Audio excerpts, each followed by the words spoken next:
Hadis ke-8. Daripada Sayyidina Abdullah bin Umar radhiyallahu anhuma bahawa Rasulullah sallallahu alaihi wasallam bersabda, "Aku diperintahkan supaya memerangi penentangan manusia sehingga mereka bersaksi bahawa tiada Tuhan melainkan Allah Ta'ala dan bahawa Muhammad ialah pesuruh Allah. Mereka mendirikan solat dan menunaikan zakat.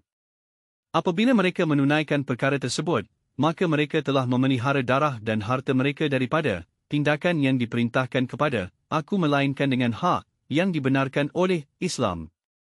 Selebihnya, perhitungan terhadap mereka diserahkan kepada Allah Ta'ala." Hadis ini diriwayatkan oleh Imam Al-Bukhari dan Imam Muslim.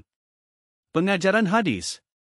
1. Islam menekankan kepentingan dakwah secara berhikmah tanpa sebarang paksaan mahupun tekanan.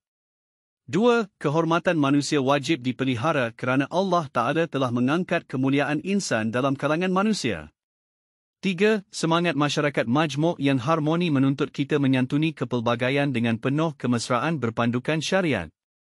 4. Setiap Muslim hendaklah memelihara nyawa dan harta saudara Muslim yang lain selagi mereka menunaikan tanggungjawab dan kewajipan dalam Islam. 5. Setiap manusia hanyalah dihukum berdasarkan perkara yang zahir pada diri mereka.